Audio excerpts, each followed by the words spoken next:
Let's see how that works. Good evening. Good evening. Good evening. Good evening. What's up, Issa?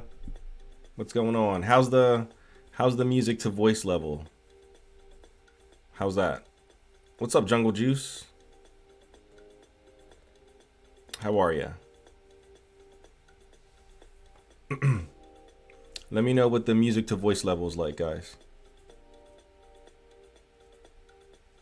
I never know how it sounds on your end.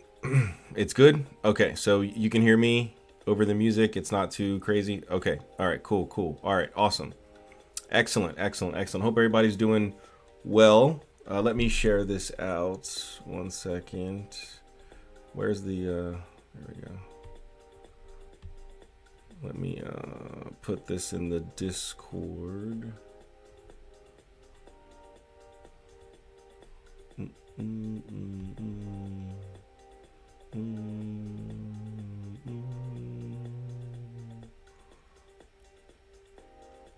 Oh, Issa, you have a cute dog.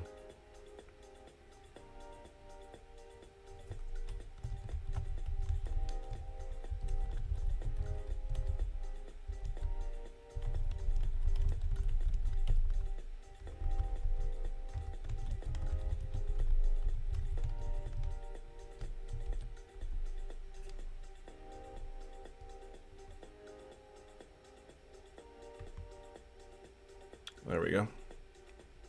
All right.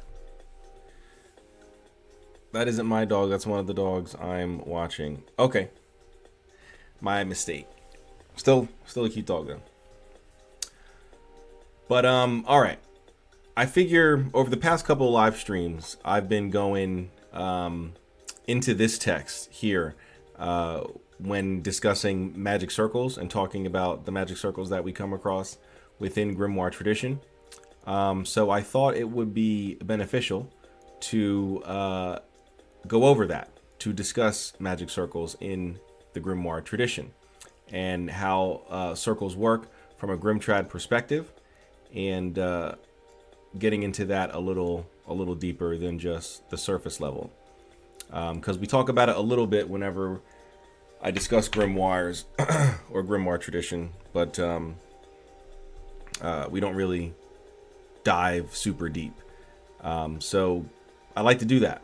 I like to go ahead and dive super deep. So I figure we can go ahead and actually take a look at the text, Magic Circles in the Grimoire Tradition, and do exactly that.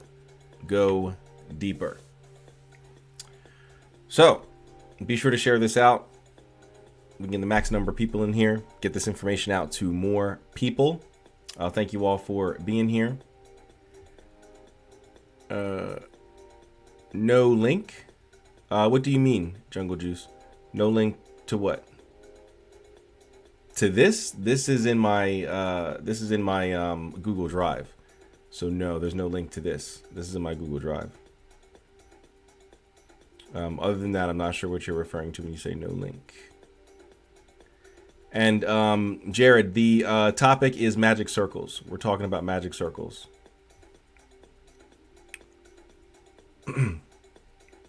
What are the uses of bronze oil lamps in magic? So the only time I can recall oil lamps being used is for, I mean, unless they're being used for like light or something. They're generally used in evocationary lamp scrying. You can find that in the Greek magical papyri, using bronze lamps with oil in them in order to scry. It's called evocationary lamp scrying. So I think actually, oh wait, I don't need to do that. It's right here. I can just bring it over here.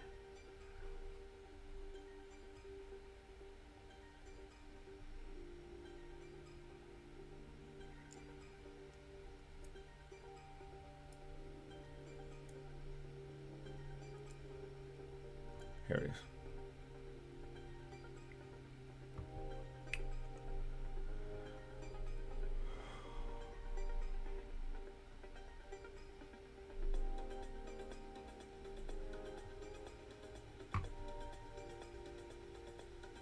Here we go, right here.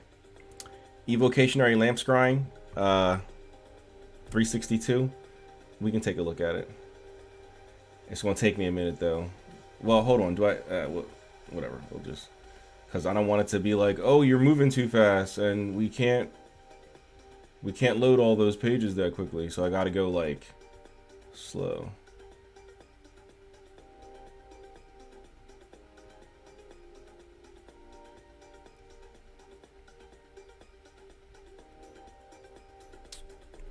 Where are we at? We're at 179, and it was 236, right? Or was it 256? I guess we'll check. All right, 209. Oh, that's 250. Well, I guess I could check 256. No, all right. So then it was 236. Must have been 236 then.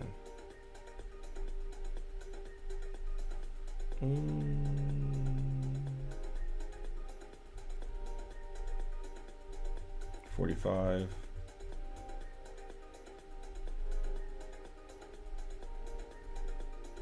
No, this seems to be about fillet. What was it? Was it 286? I can't believe I forgot.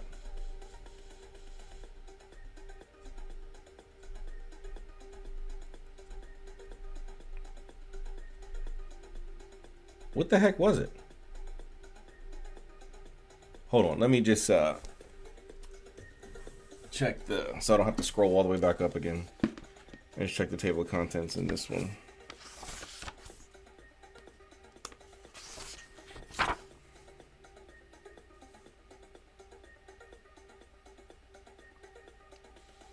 Oh, 252. 252. Yeah. 242.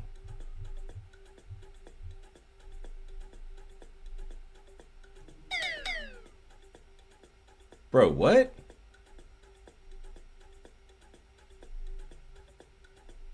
This says the pentacle.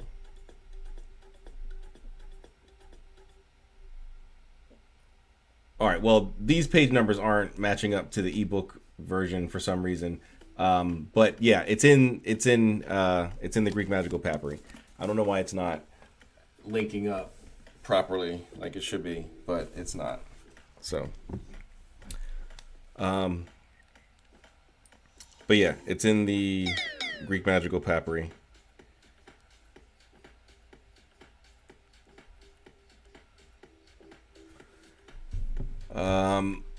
What's up, everybody? What's going on? What's going on? What's up, Venom?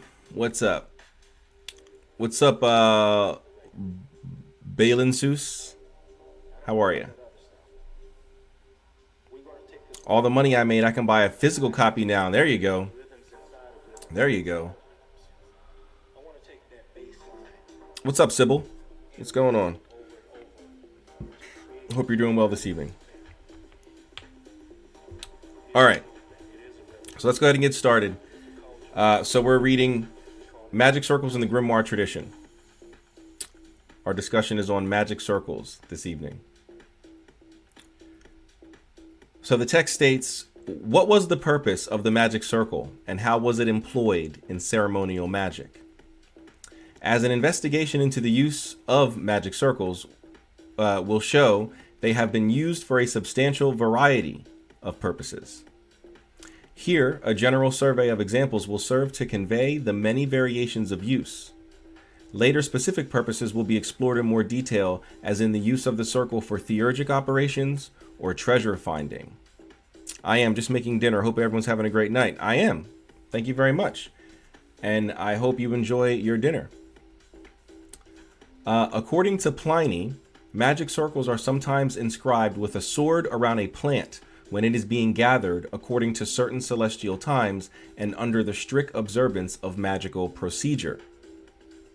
So this is saying that back during Pliny's time, magic circles just weren't simply cast, right? There was a whole process, right, that one would have to engage in when casting circles. It wasn't just, stand facing east and then, move in a clockwise position saying, I conjure thee, oh great circle of power, whatever the Wiccans say and all that.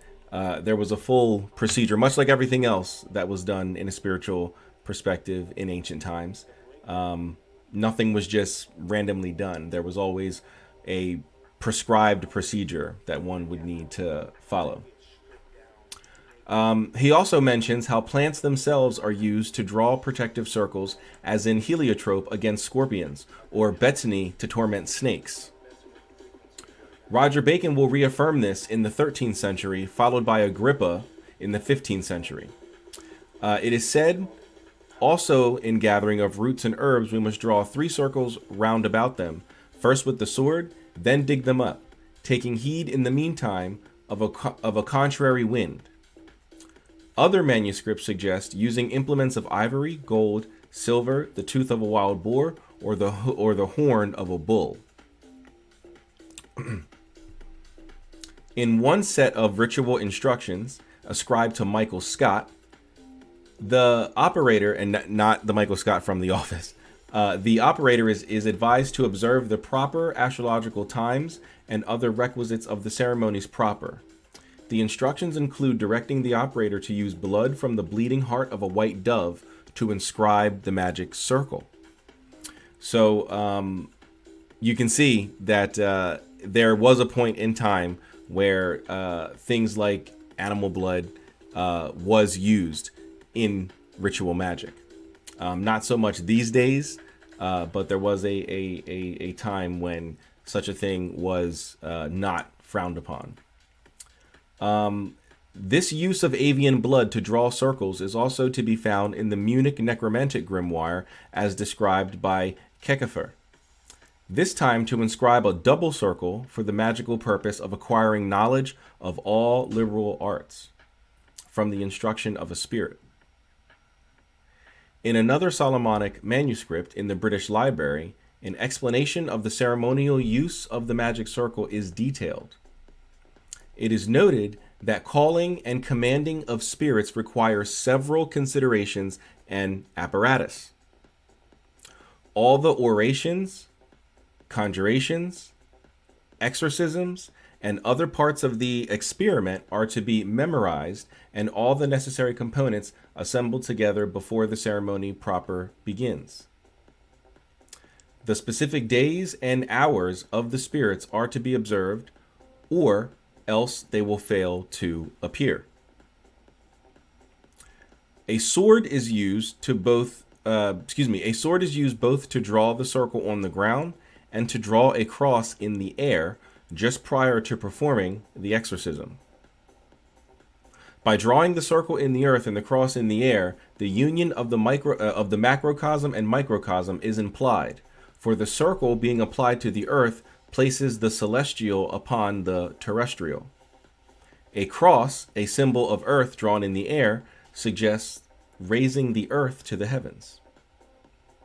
This is the solva et coagula formula well known to the alchemical adepti. Well, that's one of the meanings of solva et coagula. There's numerous, as alchemy can be applied to numerous, it can have numerous connotations. So that's one of them. Richard Keckefer mentions the Rawlinson manuscript as an example of the protective use of a circle in conjunction with the sword as a means of dealing with the spirit who refuses to depart. So aside from drawing the magic circle and aside from drawing the cross in the air, you can also, or the sword is also used as a threatening or a controlling device. This suggests that a spirit can be struck with the sword. I don't agree with that. I don't think anyone was striking the spirit with the sword. Usually you would strike their sigil or their seal while placing it in the fire. And of course, I've shown, my Bune seal numerous times, which is burned because he has to sometimes be placed in the fire. Harvard study confirms aliens are here. Awesome. That's great. Thanks for letting us know. Whether this is due to the consecration of the sword or the possibility that the spirit has taken on corporeality has not been stated. The spirit has not taken on a corporeality. Very few grimoires mention the physical appearance of like in the physical world. Most grimoires would have you conjure the spirit into some sort of a scrying device, usually called like a glass receptacle in some of the grimoires, like a Trithemius. So, yeah. In either case, the concern is to protect the operator from the attack of an unruly spirit. This is what the triangle of art would be used for. It's not just a place for the spirit to manifest, but it also contains the spirit, keeps the spirit from lying, so on and so forth. How do you make a grimoire? Well, if you in modern times, you can just write some spells down and call it your grimoire, because nobody likes to follow rules and procedures. But if you go classically, you would first have to make the Liber Spiritum, and once you make the Liber Spiritum and have the spirits swear allegiance, then you can begin to assemble your grimoire. A grimoire is simply a magician's working manual, a magician's notebook. It usually contains spirit names, seals, sigils, conjurations, descriptions of the spirit, or spirits, plural, and perhaps spells and rituals, that deal with other things that don't call on spirits, or at least not in a not in an evocationary manner, or evocatory, whichever is the proper word there. So yeah. Could it be directing energy like the wand? I mean, I guess you could, but not really. The sword is generally used as a like an authoritative device, or like a threatening device.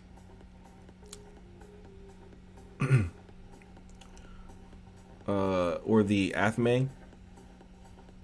Right, a form of banishment, maybe. I mean, you can use the sword to banish, yeah, but it's not used like the wand is used. It's not used like the wand is used. All right. King Solomon states that the operator and assistant should be purified with water and hyssop, and suffumigated or consecrated with incense. So this should be familiar to anyone who uses the Solomonic grimoires. The Asperge me, O Lord, with hyssop. That's with that. You get asperged with water and hyssop. Asperge me, O Lord, with hyssop, so that I may be purified, or something like that. After this, the participants are to assume comfortable positions while being supported by the orations and conjurations of the officiant. Special pentacles are then employed when the spirits appear, in order to show that the operators cannot be harmed and that they can command the spirits. So that would be the hexagram of Solomon, the seal of Solomon, stuff like that would be shown. And here we have Edward Kelly and Paul Waring in an act of necromancy. You can see that they're standing within a magic circle, and they're in a graveyard with the church in the background. And what we can assume is that it is night, perhaps even storming. This up here looks like it might be lightning, but who knows? And this is from funeral monuments. So if we're interested in looking into that a little deeper. Another method of circumscription, or making a circle, as advised in the Red Dragon, or Le Véritable Dragon Rouge, was to use the stone Ematil, otherwise known as bloodstone. Charcoal, consecrated water, and chalk are also employed. The bloodstone is not used, but in the Black Dragon, the charcoal and the chalk are used. They're actually interchangeable. The book gives you permission to use one or the other, whichever is most easy for you to obtain, which is most likely the chalk, because the charcoal is not charcoal from just any old wood that you throw into a fire and let it, cool down. It has to come specifically from a specific type of wood, and I believe it's dogwood, I think. And then, but that dogwood has to come off of a coffin of someone who recently passed. So usually that means that the chalk is easier to get, and then you would just simply have to have it blessed by a priest by leaving it on the altar during Mass. So a popular engraving shown in Figure 9, which is this one right here, portrays Edward Kelly and the assumed personage of John Dee himself. This is an incorrect association, as the person with Kelly is Paul Waring, as may be read in John Weeville's Funeral Monuments, which is from 1631. This scene took place in Walton le Dale, near Preston in Lancashire. The magicians stand within the ring of the circle with its divine name surrounding them, and an interior circle divided in 4, containing the names of the spirits and their sigils. The spirit is shown outside the circle, ghost-like, the grave-filled background contributing to the notion of the necromancy depicted. Now, the only issue with this is that this is a human spirit, and these sigils would most likely belong to certain beings, right? So with the exception of maybe the outer ring having the sigils or certain symbols related to maybe angels, the inner rings generally wouldn't have sigils or seals unless the spirit you're calling has a sigil or seal. This would be a human spirit, so the spirit of a dead, which wouldn't have a seal or a sigil, unless you made a makeshift one. But that's generally not needed for necromancy. So, trying to figure out how I convince a priest to bless my chalk. Honestly, you can just ask them. If you don't have any issues lying to the priest, just say that you're going to use them to, draw crosses, above your doors or something like that, just to bless, you want to just bless your own home or something like that. I'm sure they're not going to ask any more questions and would be happy to bless it. Because while I don't frequent Catholic churches, I highly doubt people are, young people anyway, are asking in droves for things to be blessed. It's most likely grandmas that are getting like little old handkerchiefs blessed or something like that.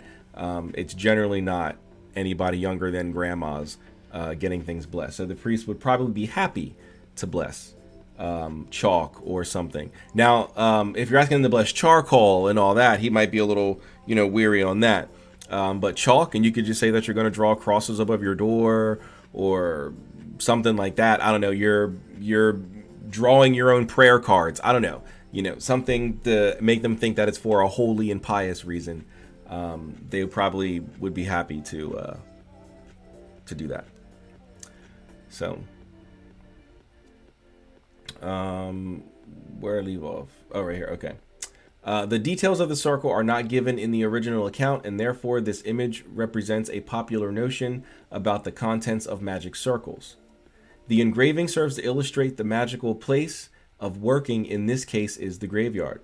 The illustration also depicts the congress between the magician's safe within the circle and the evoked spirit which stands outside its boundaries. Lonely places were chosen as sites of magical ceremonies so as to avoid the scrutiny of the profane. Time to visit a local priest. He may be suspicious if a person who never visits is asking. Possibly, but I don't know. You could say you just moved to town.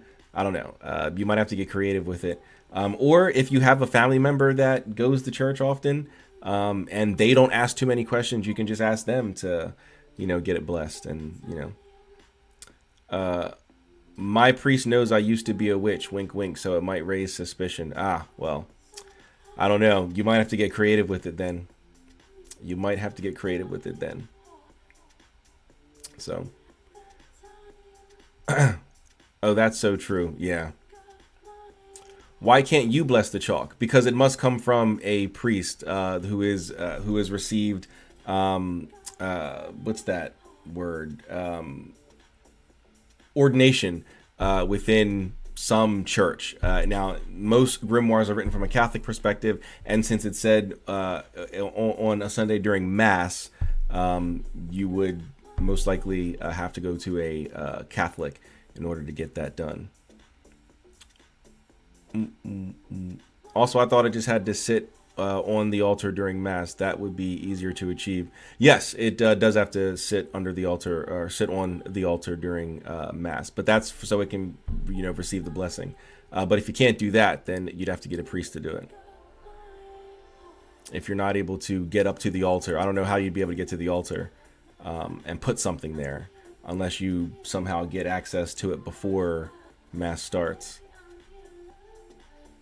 That would probably be the hardest thing, sneaking in and getting something onto the altar and then coming back later to get it, to retrieve it. Fair enough. Yeah. Yeah. It's one or the other, really. The text says to put it under the altar, but if you can't do that, you can get a priest to bless it. Tedious, yeah, tedious. Or you can, I mean, if you don't have any issues with like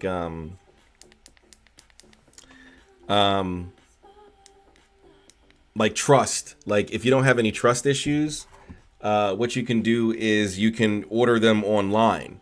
I've seen Blessed Chalk for sale online from Catholic shops. So if you trust that they're actually blessing them by like a priest, then you can do that. You can go that route. So I bet someone online sells Blessed Chalk. Yeah, yep, exactly. So what's up? What are we doing today? We are reading about magic circles, specifically within the Grimoire tradition. We're reading William Kiesel's Magic Circles in the Grimoire Tradition. All right, continuing. Thus, magic circles have been set out on remote seaside locations, caves, ruins, locked chambers, and other places not frequented by casual passerby. Solitary locations, such as seen in the illustration, allow the operators to concentrate on the ceremonies proper without fear of distraction from the outside world. A certain transmundane state was possible in such locations as they lay outside the common sphere of the uninitiated. And here's one of the rare depictions of an evocation to visible appearance, or in this case, it would be physical appearance. As you can see, looks like whoever this is summoning the spirit. I guess this is smoke, like a puff of smoke. This is, and this I guess is like the demon. Since it's the Grand Grimoire, I'm going to assume this is the demon. I guess it's supposed to be Lucifuge. I guess that's supposed to be Lucifuge Rofakel. I don't know. It doesn't really look like him, but whatever. I notice he's not really. I mean, he's in a. It looks like he's in a physically defined circle, but it doesn't look like a magic circle. But anyway. All right. The form and function of magic circles. Their orientation. So, as a diagram for supernatural praxis, the magic circle is similar to the vives, or the veves in the voodoo tradition, mandalas in Buddhist practice, or yantras in Hindu practice. Each express specific entities with which the work was intended, as well as setting the boundaries of the sacralized place of working. In each of these cases, a space in the material world was set aside so that the congress with the spirit world could be attained. Mystical diagrams such as these were also employed in talismanic practice, sometimes worn on the body or used in ceremonial fashion during ritual praxis. Such magic circles become a place of working for the aforementioned spirit congress after purification and consecration, as set down in the grimoires. There is a sacred geometry expressed in the places of divine worship. This can be seen clearly in the arrangement of Buddhist or Hindu temples, as well as the architecture of European cathedrals and churches. As an intentional sense of divine proportion is expressed in the arrangement of these buildings, and a relationship between macrocosm and microcosm was established, again, with the purpose of providing a place for humanity to have intercourse with the divine. The orientation of sacred architecture was just as specific. Traditional notions of orientation established a shared cosmology among devotees of a tradition. This may be seen in the placement of the altar in the east, among Christian churches, or by the bowing of the Muslim towards Mecca in Islamic practice. In the case of the magic circle, these characteristics hold true, though with the added convention of being portable. These principles are no less expressed in witchcraft traditions. The circle about which the witch's sabbat was attended is well known and the inviolability just as pertinent. Thus, sacred ground, complete with orientation, could easily be constructed anywhere in the world by simply drawing a circle upon the ground. The circle ranks among the circle ranks among one of the most frequently used symbols in the Western esoteric tradition. Geometry, astrology, and other arts employ the circle as a map, a guide, or a tool for the various ways in which the tradition manifests itself. It is a symbol of the totality of existence, of the divine, of the infinite, the Ouroboros-like cycles of the seasons, the wandering stars, and the divine order of the celestial realm. The circle also implies the center and thus the idea of radiating outward or expansion, or as we would say in Hermeticism, emanations.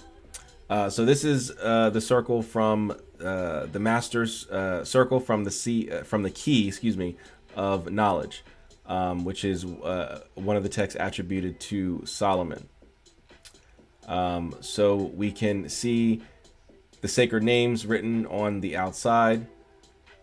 And then we see a second circle in the center here, and then a third and final circle where the magician would stand. So that's why I love astrology. I love circles. Can we get a close-up? Oh, you guys can't see it?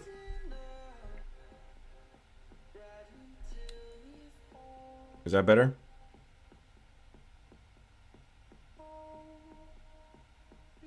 Yeah, that's the circle.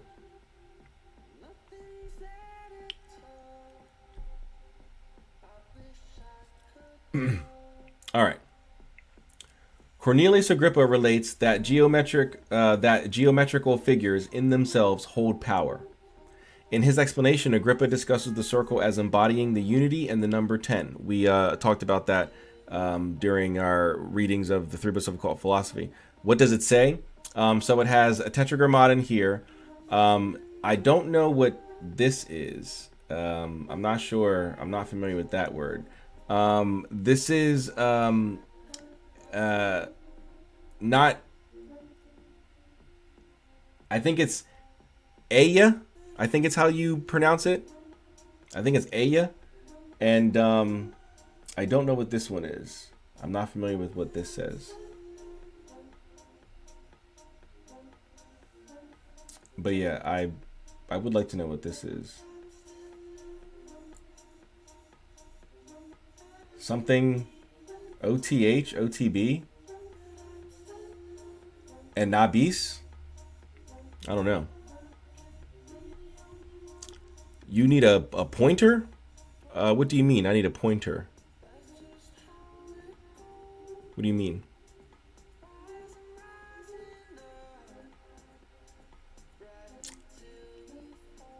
On the screen? You can't see my mouse moving? You can't see the pointer? I don't know how to fix that. I do know how to fix the pointer. But where did I leave off here? In his explanation, Agrippa discusses the circle as embodying the unity and the number 10. The former being the center and circumference of all things, and the decad as showing a return to the unity from which it has its beginning. A circle, he goes on to say, is called an infinite line in which there is no beginning nor end, and this beginning and end is in every point thereof. Circular motion is called infinite, not according to time, but according to place. And it is by these principles that Agrippa judges the magic circle to be proper for the conjuration and binding of spirits. Magic circles exhibit qualities related to navigation and orientation.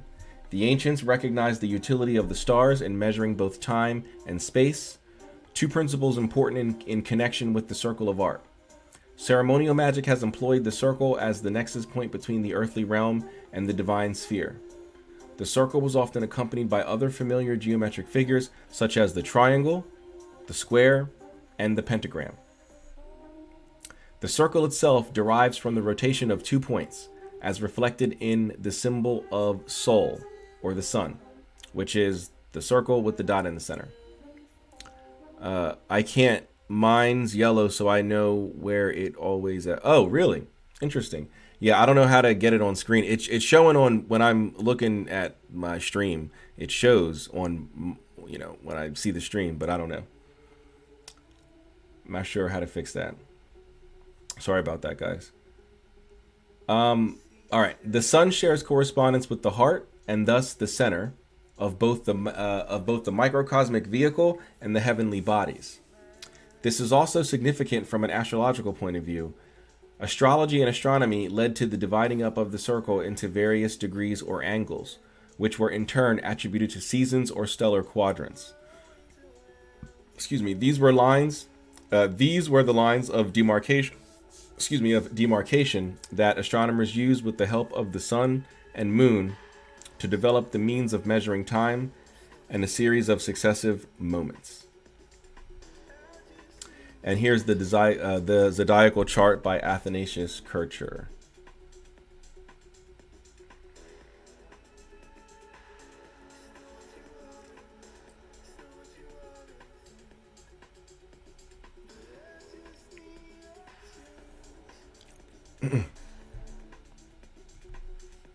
All right. Continuing.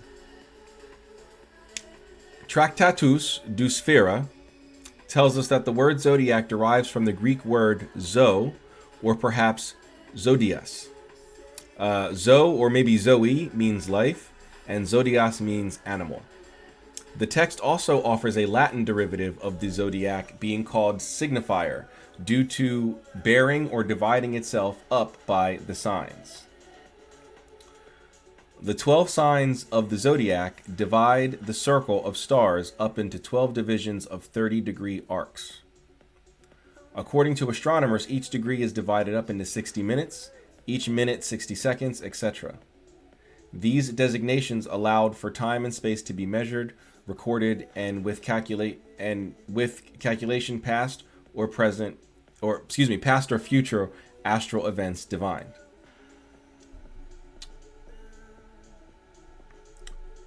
There are several instances where the conjunction of the square and the circle are evident in such figures. The circle in and of itself implies eternity, without beginning or end, whereas the square delineates the divisions of the quadrants into the well-known directions, east, west, north, and south. The cardinal directions were important in cases where the operator had to face the quadrant that fell under the spirit's jurisdiction. This places the center of the circle in the center of the universe, as well as giving the square the meaning of the manifest world or kingdom. And this is a popular image. Man in the circle wielding pentagrams. This is from Agrippa's 3 books. So man stands in the center of the circle. The crown on his head represents divinity, or the circle on his head is a crown. It represents his divine attainment. He has achieved divine authority. And he holds in his hands the pentagrams, which represents he has control, or maybe not control, but he can influence, he can manipulate the 4 elements and spirit.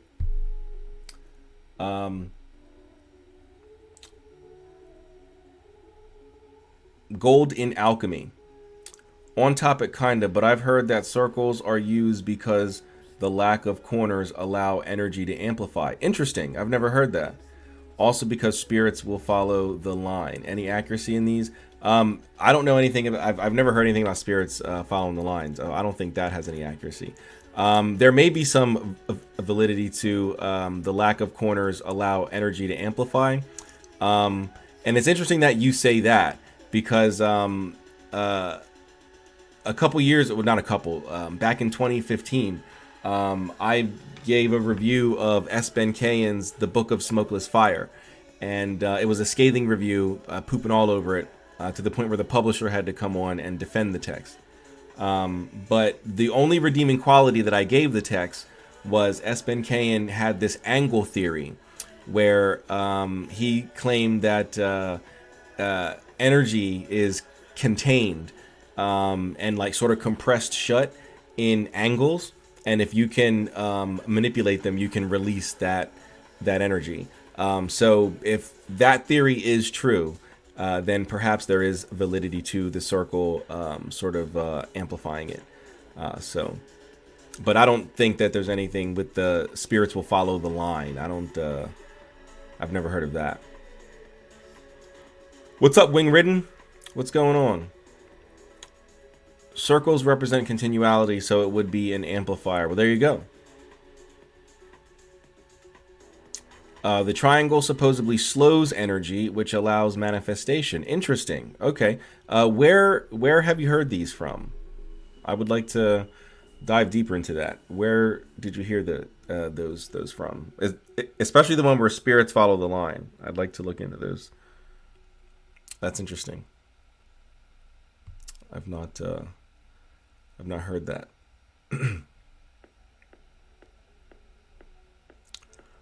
All right. Continuing. I think it's this last sentence right here. Yeah, in this scheme, the microcosmic and macrocosmic meet in the magic circle, placing the operator in a position which connects the two worlds. There may be a relationship between this quadrangular arrangement and some traditional observance of the crossroads as an ideal ritual site. Indeed, sometimes the square is replaced with a cross, which is in keeping with the quartering thereof. That's because you generally can't fit a square within a circle unless the circle is bigger than the square. There are, we actually might see it in this text. There are grimoires that do that do have a square inside of a circle. We probably will see that shortly, but generally that's not done. I will find the book. It's been a while. On the shapes, the spirits following the line was mentioned in Tradcraft books as a wives' tale. Oh, okay. Yeah, I don't know if that has any validity to it. It just very well may be just a wives' tale. Because yeah, that doesn't sound. I'm trying to think of why that would be a thing. Spirits following the line, and I can't. And now it doesn't mean it's not a thing, but I just can't think of why it would be a thing. So, all right. The symbol of the circle and the cross conjoined also takes the form of the sign for the planet Venus, which is this right here. For those who can't see my, right here, this blue in the center there. The planet Venus. As Venus is seen before dawn and after, it has been known as the light bringer or the morning star, the former being one of the epithets of Lucifer. This planetary body has a particularly significant orbit as viewed from Earth. During an 8-year cycle, Venus's orbital course forms a precise pentagram. In order for these five-fold positions to form the pentagram, the point of measurement is from morning star to morning star, whereas measuring from evening star to morning star would arrive at a pentagon. Venus can only be seen from the Earth just after sunset in the evening, or the evening star, or just after dawn in the morning star. Venus is visible as the evening star over the course of 247 days, after which it comes too close to the sun to be seen with the naked eye.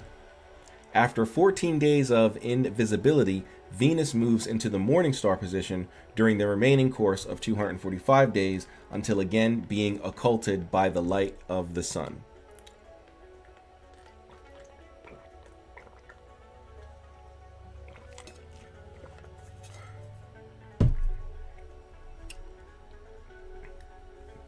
And this is the Seal of Solomon, which is essentially just a pentagram that says Tetragrammaton. And then there's other things in here as well, but it's essentially just a pentagram with some sacred names of God. What's up, Anna Marie? How are you? Hope you're doing well this evening. Thanks for being here. The pentagram itself is a significant symbol of occult power, but in the Goetic corpus, its significance is underscored by the specific number of spirits which are urged into obeisance thereof. Solomon possessed a magic ring which he used to constrain the spirits to build his temple, after which they were sealed within a vessel of brass. The 72 spirits shut up in the vessel of brass by Solomon correspond to the 72-degree angle of a pentagram. Such numerical and geometrical forms permeate the grimoires, sometimes explicating symbolic references to specific occult forces or to situate such powers in a positional sense. With the center of the circle as a starting point, orientation can take on precise meaning in the context of the ritual. I'm doing very well, Anna Marie. Thank you for asking. I'm doing very well. While the center of the circle was implicitly the place of the practicing magician, the position of the spirits lay outside the circle. Sometimes the spirit was evoked to the edge of the circle, into a crystal or a bowl of water or the triangle of art. The circle shown in figure 15 is from the Grimoire du Pape Honorieux avec une recul des plus grands secrets, published in Rome, 1800. Here we see that the spiritus locus, or the place for the spirits, while not within a triangle, still remains outside the circle itself. The notion of where the spirit should appear recalls the aforementioned idea of orientation and in ceremonial parlance touches on the distinction between invocation and evocation. In some circles, no pun intended, this distinction lies in the orientation of the spirit being worked with. Plato distinguished between good daemons and evil daemons, which were later thought of as angels, be they celestial or fallen. This is also evident in the Heptameron, as they have you switch circles depending on the spirit that you're working with. And this is the circle from Le Grimoire du Pape Honorieux.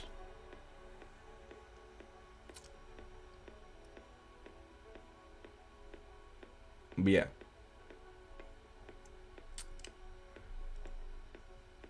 Kalo demons and Kako demons. Oh, okay. Here's an interesting image.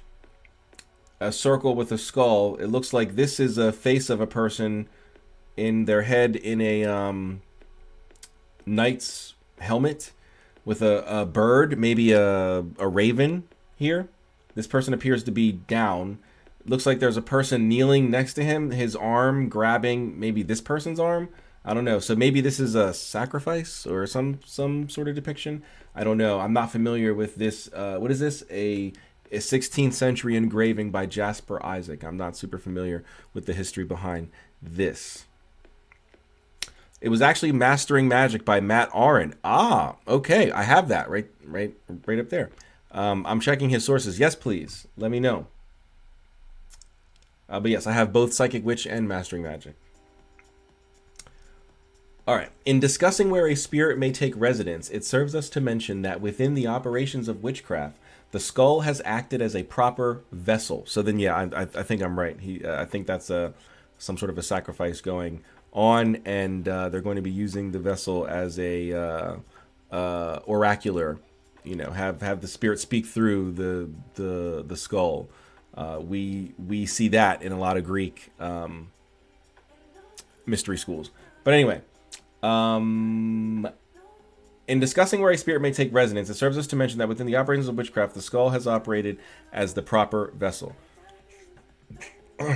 Cranial implementation is nothing new in religious traditions. It may be found among the practices of voodoo, Buddhism, Christianity with its reliquary praxis, and the various indigenous traditions involving ancestor worship.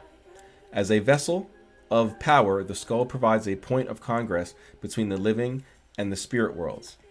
Aristotle felt that the set of the soul, I think he means the seat of the soul, was in the heart, but Plato disputes this and places it in the head.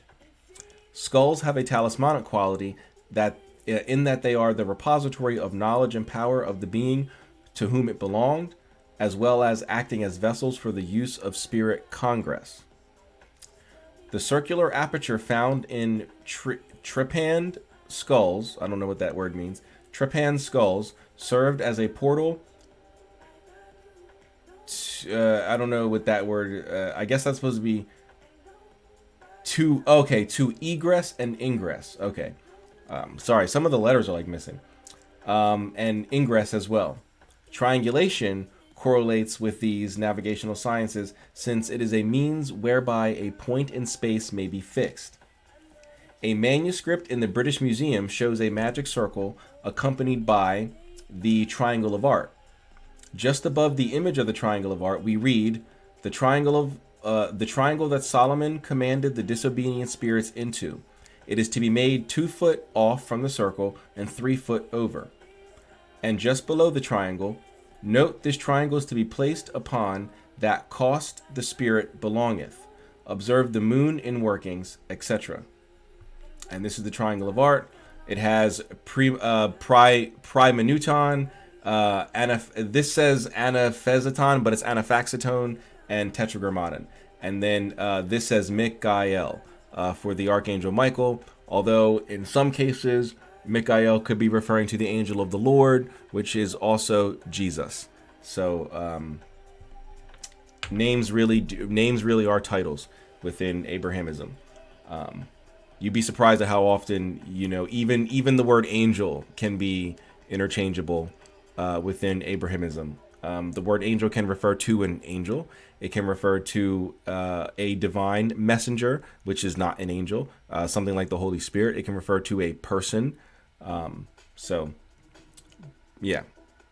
Anyway, if Joseph Peterson's reading of cost as coast is correct, and I believe it is, it would suggest that the triangle was to be placed in the specific direction over which the spirit is held to have dominion over or correspondence therewith, right? So if you are contacting a spirit that is, Saturnian or something like that, you might want to, face south or, whatever. Jupiterian, you might want to face north and, all that good stuff. His source is Raven Grimassi's Spirit of the Witch, and I don't know Raven Grimassi's sources in that. Yes. So I know Raven Grimassi because I think he's passed now. I think he died recently. Well, not super recently, but within the last 5 years, I think he passed. And if he's not passed and I'm wrong in that, then I apologize and I do not wish that on him. But I do believe he is passed. He didn't have a really good reputation, especially after he wrote that Stregheria text. And, a lot of the Italian occultists did not like that and said it was nothing but garbage and nonsense. And he doesn't know what he's talking about. He's mixing Wicca with Italian folk magic or whatever. Yeah, since then, he hasn't had a really good reputation. So I don't know. I've not really read much of his work outside of what was that one book? I don't even remember. But yeah. So I don't know. Maybe he is 100% correct. Maybe he was 100% correct, but I don't know. So yeah. Yeah, I don't know about that. It was performed by many ancient societies. What was performed by many ancient societies? Oh, you mean the use of the skulls? Be right back, grabbing a soda. No worries. That was a debacle. Yeah, it was definitely a debacle. It was Italian Wicca, essentially. Yep. He was mixing Wicca with Italian folk magic. So he was the 3 initiates of the Italians. Apparently he did not. They didn't like him, much like Carlos Montenegro in the Kimbanda community, and well, basically the ATR community in general, because he also he wrote books on Kimbanda. He wrote books on Santeria. Santeria and Apelo Mayombe. So and people in that community was like, oh, this is nonsense and blah blah. But I don't know. Maybe he is legit. Look above that line. I explained trepanation. Oh, okay. Let me see here.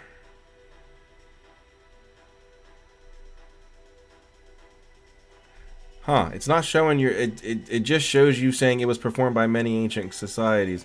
It doesn't show... At least on my side, it doesn't show trepanation. That sucks. But thank you for the explanation, Gemini. Appreciate that. Grimassi isn't a fave of mine, but I want to find his sources because the information sounds legit. Yeah, do it. Do it. Validate that. Okay. Such a navigational orientation is reflected in the compass rose circle found among the seals of the Goetia. And so here's the compass. The compass rose here. Let me zoom in so you guys can get a better view. And then this is the brass vessel that Solomon summoned the 72. This script here wraps around. So. Oh, too far. Okay. In contrast, the Lemegeddon Clavicula Salomonis directs the exorcist to command the spirits into the triangle with the hazel stave with the assistance of vocal bonds and chains in order to cause the unruly spirit to yield in obedience. Now that's interesting because when we were reading from, I forget what text we were reading from the other day, and I brought up the thing about how a lot of people think that Hollywood, right? The reason Hollywood got its name is because, you know, witches use Hollywood for their wands, which we talked about how that's not true. First of all, the name Hollywood was always Hollywood. Well, I mean, not always, but it didn't start because the movies were there. It was Hollywood before the movies got there. So that's not true. It was mainly, I mean, I can't say that there wasn't any other culture under the sun, but as far as we know in Western occultism, it was mainly the Druids, not witches. It was the Druids that used Hollywood as well as oak in order to make a lot of their ritual staffs and wands and stuff like that. But that was only during certain parts of the year. In most cases, witches, at least in the West, would use hazel or juniper or yew or, you know, whatever, other plants and woods, depending on what was needing to be done. But hazel was certainly a popular one. So not Hollywood or not Holly or anything like that. And speaking of that, there's a video that I'm going to be debunking probably tomorrow, and it'll be available shortly after that on my YouTube, from Roderick Martin, who's a contemporary. He works under Billy Carson, and he has a video where he is talking about astrotheology, and he's interpreting the Lord's Prayer. I'm sorry, not the Lord's Prayer. The Lord's table, right? The Lord's Supper, with astrotheology, right? The 12 disciples represent, the zodiac, and, Mary is Venus, and, all this other stuff. And he also put forth that nonsensical theory. So, yeah, a lot of people believe that, that Hollywood is named after witches using holly wood for their wands, and that's not true at all. But anyway, back to the text. Directs. So I'll just start over. In contrast, the Lemegeddon Clavicula Salomonis directs the exorcist to command the spirits into the triangle with a hazel stave with the assistance of vocal bonds and chains in order to cause the unruly spirit to yield in obedience. Some have indicated that the brazen vessel found in the Goetia was used similarly to the triangle as depicted in the manuscripts of Dr. Rudd. Thus, we see in the Harley manuscript, again, we learned that when you see stuff like that, MS is manuscript, and then the name before it is the collection that you would find it in whatever museum it's kept in. So this is the Harley manuscript collection 6483 under the section License to Depart. Hold on. I got to do the inactivity thing. I don't understand why I have to do that. I don't understand. I'm literally moving around, moving my head, moving my hands, scrolling through the thing. It's the most ridiculous thing. Anyway, the Harley manuscript 6483, under the section The License to Depart, a direct reference to the brazen vessel being used in place of the triangle. The Lemegeddon corroborates this in Peter Smart's copy of Rudd's manuscript, saying, "Note, you may command these spirits into the brazen vessel as you do into the triangle, saying that you do forthwith appear before this circle in this vessel of brass in a fair and comely shape, as is shown before the conjurations. So that's very interesting. Stating that perhaps the brass vessel could have been used as as a possible scrying device, because I'm not sure how else the spirits would manifest therein in a fair and comely shape.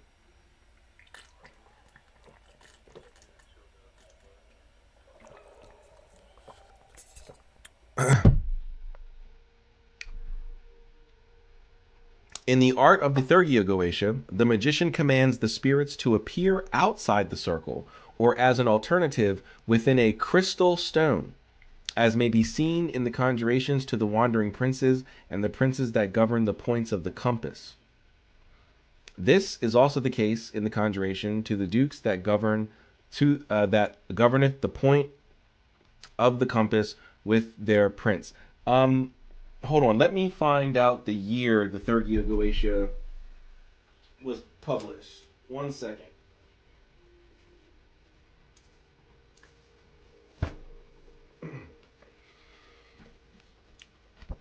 Let me find out when that came out because I think I might have a disagreement here, but that depends on the publishing year.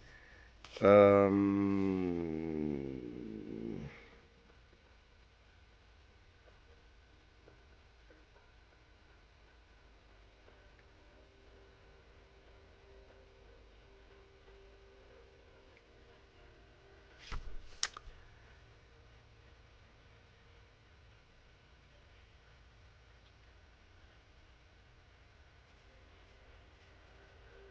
203. Okay, so that's probably like 16th century then. 203. Yeah, I'm gonna say 16th century. 206, 203, Third Goetia, 1641. So, well, 15th century, but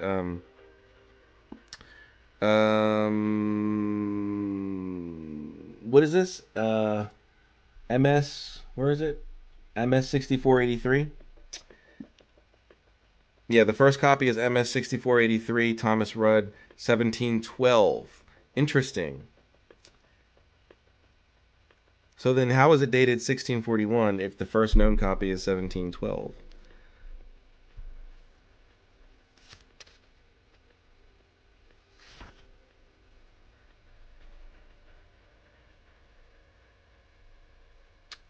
Okay, so I do have a disagreement, but it's kind of made null.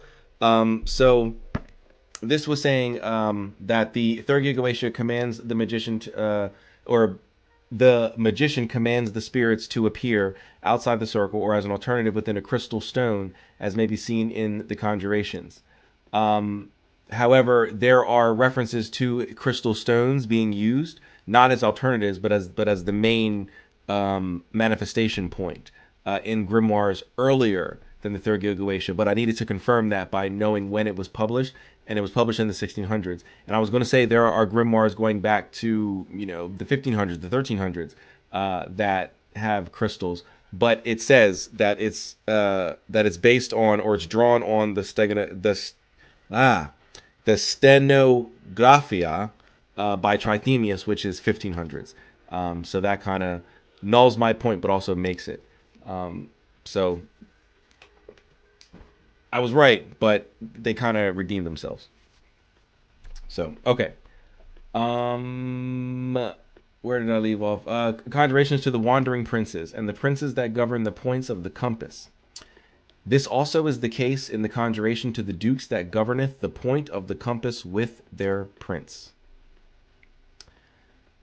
The grimoire Liber Particularis, ascribed to Michael Scott, recommends that when spirits of the air are to be invoked, their invoker should stand within a circle in a place duly required by his art and utter the names of the spirits with a firm face and a loud voice while holding a book.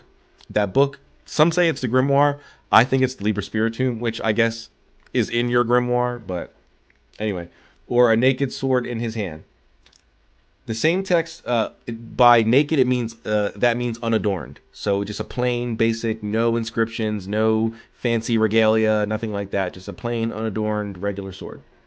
The same text also advises that occasionally the astrolabe, what's that? Is that a misspelling? Listen, the astrolabe is used in invoking evil spirits. What is the astrolabe? I've never heard of that in my life. Um, okay, but so the astrolabe is used in invoking evil spirits.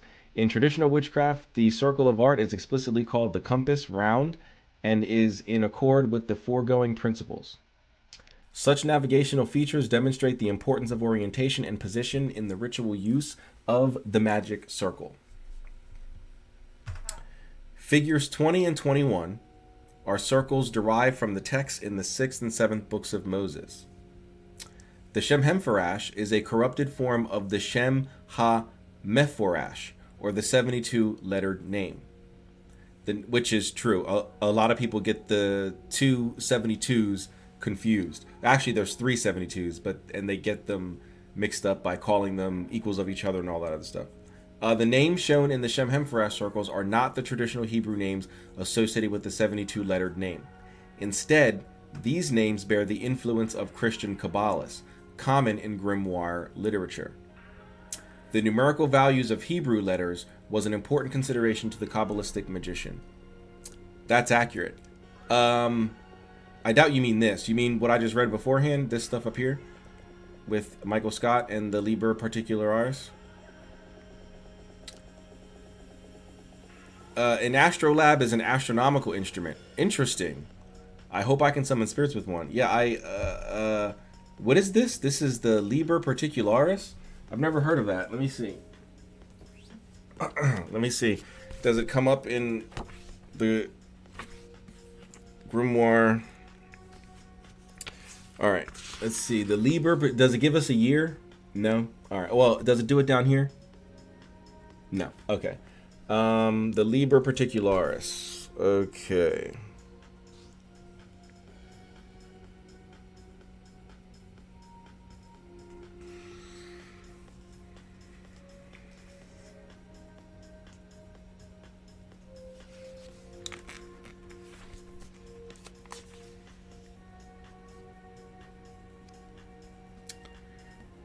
I don't know. I'm not seeing it. I mean, I still got a bit more here, but...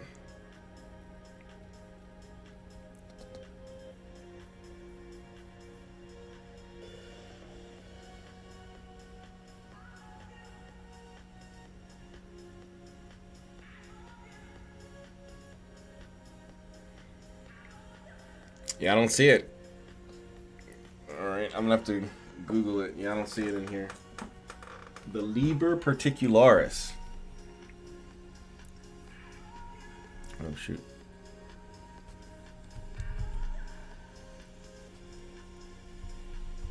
Let's go to Google.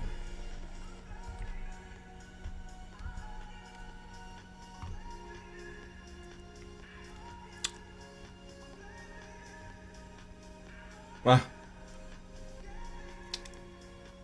Alright, well, I mean, not that I didn't think it was a real text, but please don't be a waste of a download. Where'd you go? I don't know. That doesn't look like it. Astatimatio and nah, that doesn't sound like it.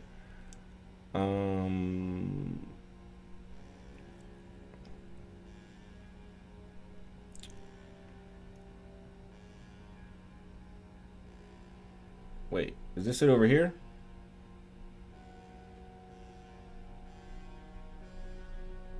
Oh, this is just the abstract. Okay. Oh, I didn't mean to do that. I just wanted to go back.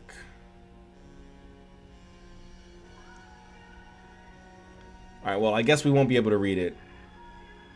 Looks like these are all the exact same thing, and it's all just like an abstract.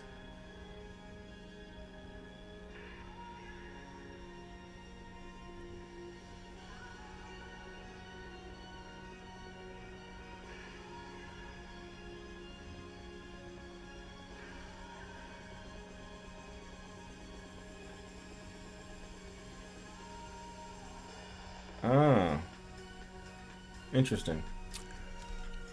Well, the circle in Tradcraft. We use a couple different circles, but the compass is the main one. Oh, okay. I was not aware of that. So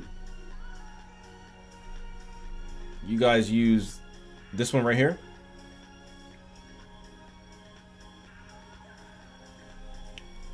Is that the one you guys use?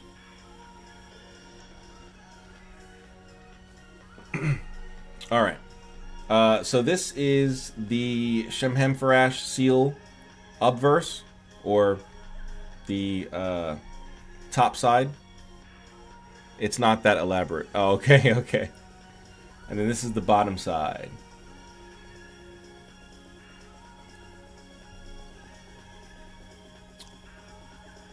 All right.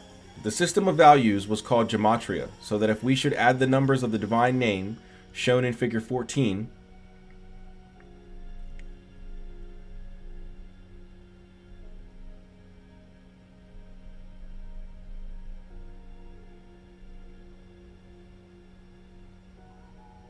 tetragrammaton.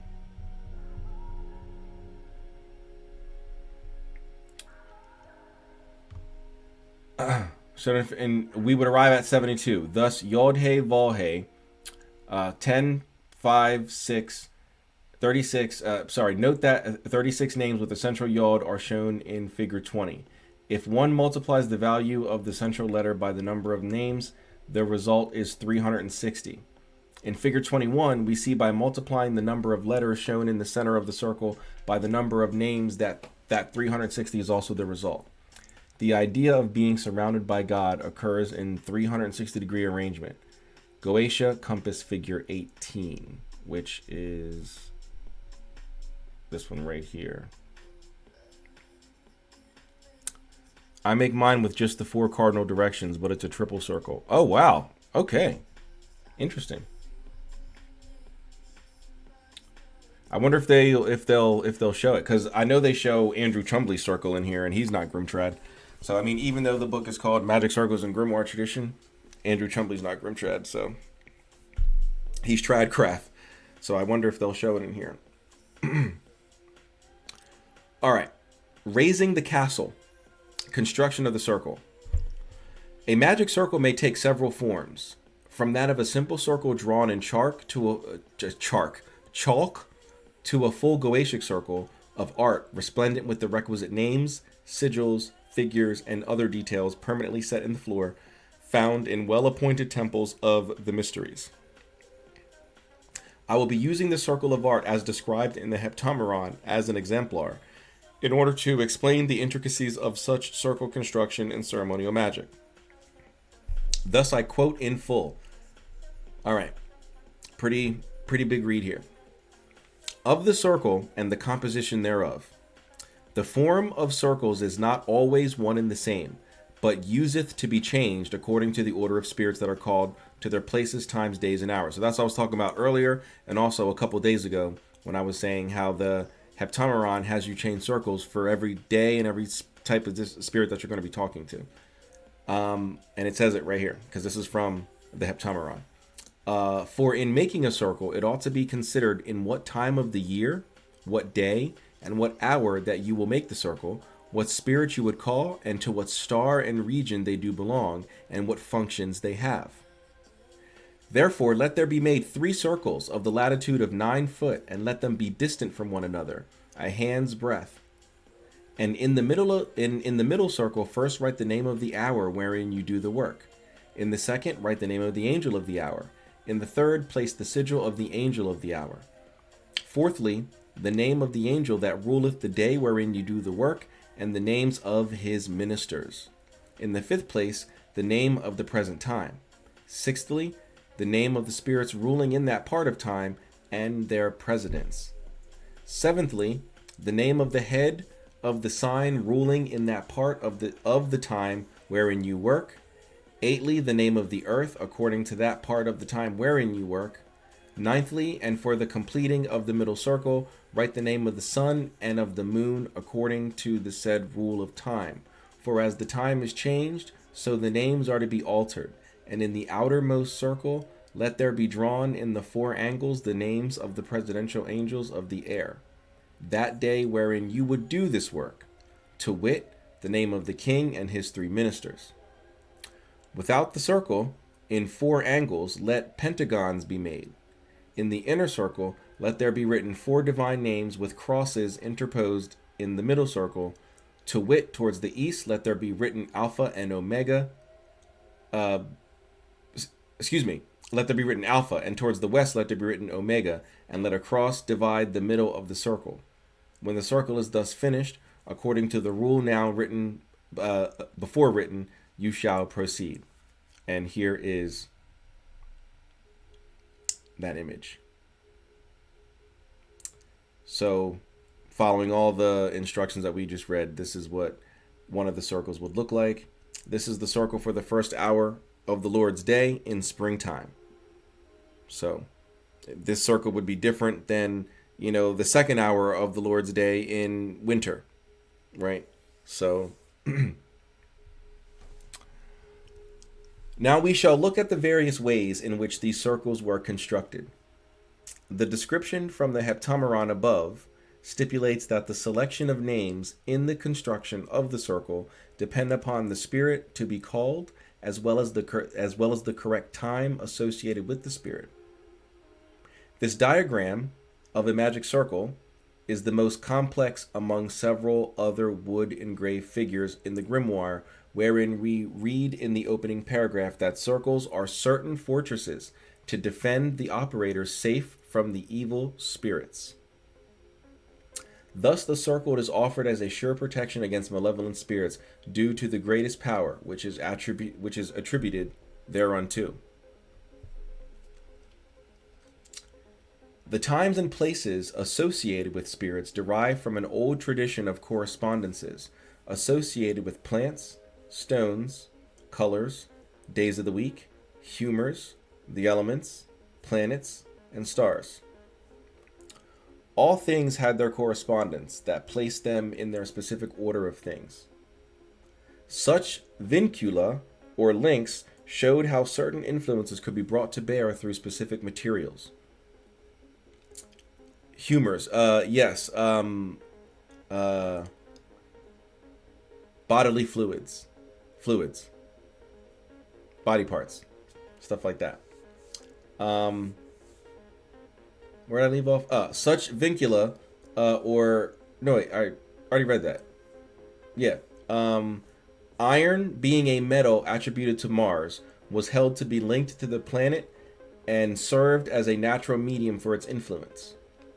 Ceremonial magic took full advantage of this doctrine by aligning as many of the links together as possible. Thus, in order to augment the iron used in the sample Mars Wright just mentioned, a magician could add dragon's blood incense, red vestments, and an invocation unto Samael, or in my case, Camael. This serves to fill all the senses, both physical and subtle, with the one force in which one, with the one force in which one intended to invoke. The traditional correspondences which were passed down through oral traditions, or as recorded in grimoires, eventually were developed into contemporary reference materials. Aleister Crowley's 777 perhaps being the most well-known example. You're welcome, no problem. Henry Cornelius Agrippa elaborates on the symbolism of the circle while sustaining the stated use of the circle in dealing with evil spirits. Stating, geometrical figures, also arising from numbers, are conceived to be of no less power. Of these, first of all, a circle doth answer to unity, and the number 10. For unity is the center and circumference of all things, and the number 10 being heaped together returns unto a unity from whence it had its beginning in the end. In its beginning being the end, and complement of all numbers. A circle is called an infinite line in which there is no terminus, a quo nor terminus ad quem, no beginning nor end. That's a long way to say that. Whose beginning and end is in every point, whence also a circular motion is called infinite, not according to time, but according to place. Hence, a circular being the largest, and perfectest of all is judged to be most fit for bindings and conjurations. I don't know why that was so hard to read. Whence they who adjure evil spirits are wont to environ themselves about with a circle. Yes, Old English is wonderful. Perfectus. As if to reflect this notion of an infinite line, the circle from the Heptameron features in its center Alpha and Omega, a biblical reference to I am the Alpha and Omega, the first and the last. Agrippa goes on to specify that such an infinity exists not according to time, but according to place. As we will see in our analysis of the circle and the Heptameron, the times represented in the circle change according to the spirit with which congress is sought. Meanwhile, the place, being the form of the circle itself, remains constant regardless of the time indicated therein. While the circle is the main design, there are also a series of crosses and five-sided pentagons are included in its makeup. In some manuscripts, notably Sloane 2731, the pentagons in question are meant for the placement of candles with which light was provided for the circle. Meanwhile, the figure of the cross features as the dividing factor which delineates the four quarters of the circle and even the terrestrial quadrants without it. The directions for the construction of the circle indicate Alpha is to be written in the east, and so the orientation of our circle has been established. But if we are to begin Alpha in the east and end in the west, Omega, we find this significant from an astrological point of view, for the sun rises at the break of day in the east and brings the day to a close at night while settling in the west. Thus formed a magic circle with its divine names, figures of virtues, angels, and spirits of the Creator, allows the magician who stands in its center to be both microcosm and macrocosm. The center of the circle is clearly the source point of divinity. The Greek letters Alpha and Omega literally embody the principle of first and last, and were considered to refer to an eternity without beginning or end, and thus form their own sort of circle.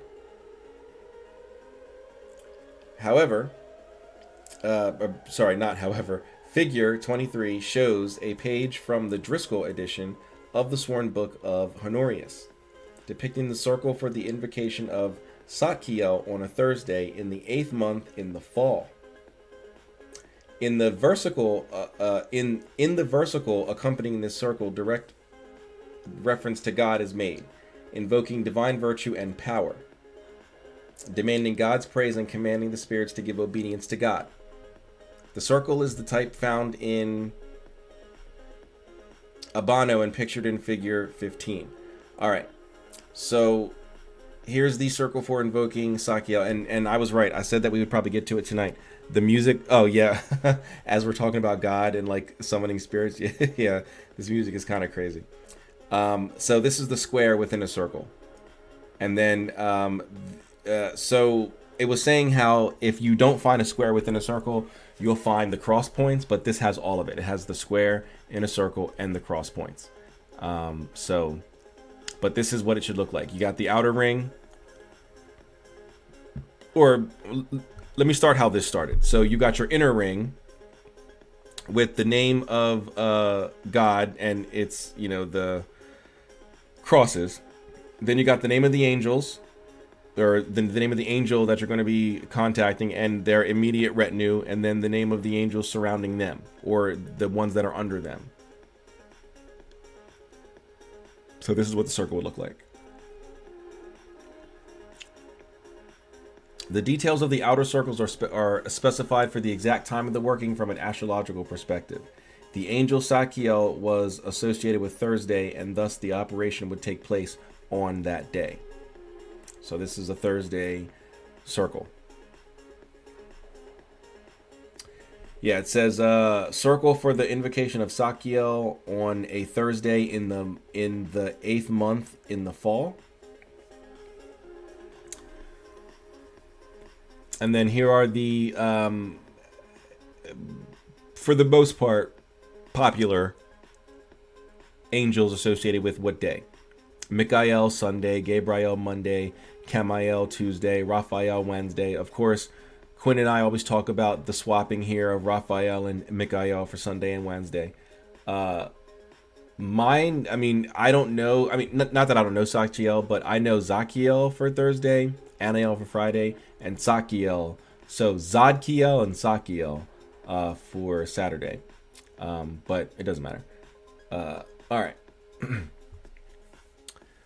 The seven planetary powers from Francis Barrett is what this was supposed to be called, but I just call it the chart that everybody knows.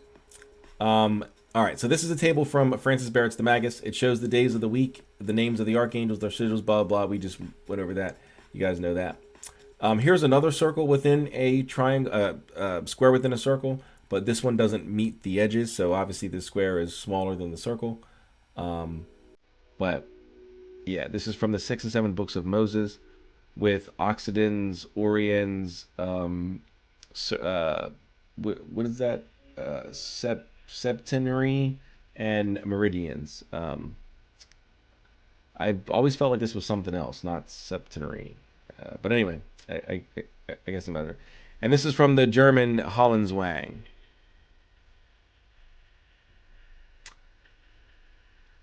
Magic circles from the Hollenswang and the 6 and 7 books of Moses showing the quaternary marked lines and crosses in one case and clearly indicated around the square in the other. This music sounds like I'm a cop in like the 1980s and it's nighttime and I'm driving around the city and my wife wants me to come home but I can't because I'm on the case.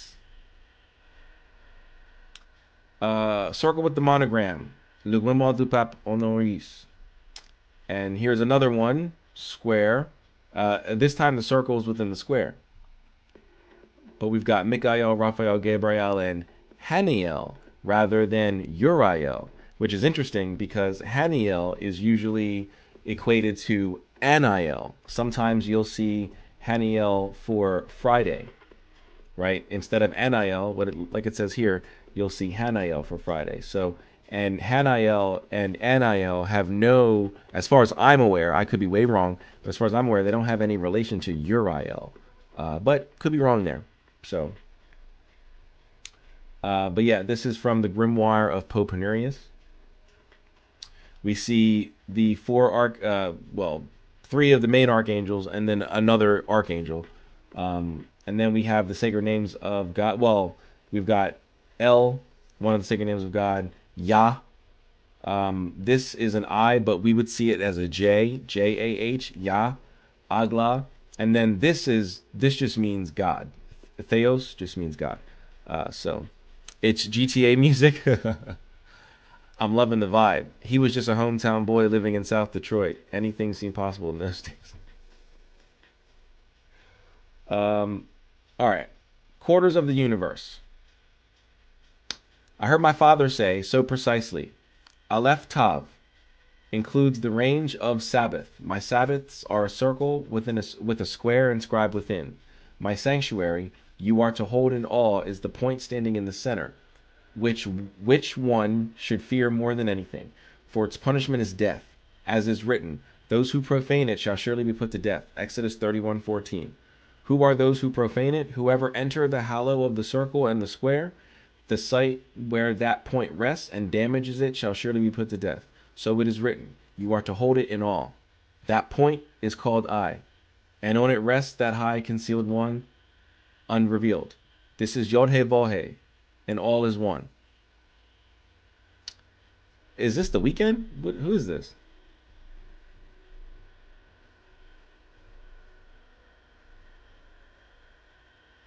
This sounds like the weekend.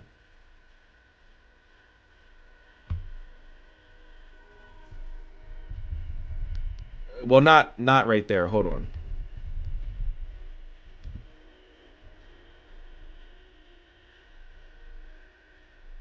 There's no wiki for it.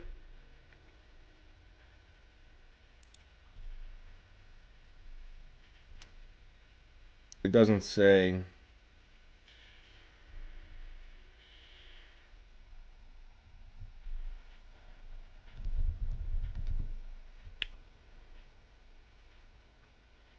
Oh, is it him? Does he? Because it says he's a singer. It says electronic music producer and singer.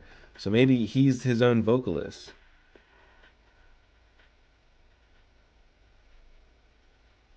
Because I know. Oh yeah, here's somebody from Reddit. If Zoo could stop singing on every track and put what and put more what? Let me see. And put more thought into his music, that would be great. That's wild. That's crazy. All right, maybe it's him himself. Because I know he did that on Faded. He sang his own, baby, I'm faded. That was his voice. So maybe he does his own vocals. It's cheaper, and you get paid twice, right? I mean, you wouldn't see you get paid twice because it all would go to the company that your label pays before they send it out to you. I forgot what that's called. Like BMI, but I forgot what that's called. Um, but yeah, he would get paid twice because he'd get paid as the producer and then he'd get paid as the songwriter. Um, and so that's a diabolical reaction to Zoo. He's for us people who loves to stim. I love Zoo. I think Zoo's great. I think he makes great. I guess like chill EDM or whatever. I don't know what to call it, but I think Zoo is great. Um, but anyway, as we've pointed out previously, we can see a pattern among the grimoires wherein the circle is accompanied by a square or a central cross. The emphasis on the quarters by the use of a central cross or the directional attributions may be due to contemporary views regarding astrology. The combination of the celestial sphere juxtaposed to the horizon of the earthly directions allowed early astronomers the framework with which to study the motions of the stars. Like those given here, there are many examples in the grimoire literature where the importance of astrological aspects in special times are given as requisite for the success of a given operation. The fourfold aspect within the circles clearly relate to the divisions of the terrestrial world, while the circles themselves refer to the celestial sphere. As such, the names of the times and planetary spirits are found circling the earth like the stars above the firmament. So we have Orions in the east, who corresponds to Raphael, who represents air. Merides south, who represents Michael and fire. Occidens west, which represents Gabriel and water. And Septentrio north, which represents Auriel and earth. Is Zoo EDM? Yes, he's EDM. I'm not sure if you'll be dancing to much of it, but yes, EDM. It's more like chill EDM though. So it's not like Big Room or Stadium or House or anything like that. BPM or Poi or anything like that. So he's one of the sub genres that I didn't name. So okay, the four quarters make their appearance in early Greco-Egyptian rituals, wherein the operator would pour powders or liquids in opening ceremonial rites.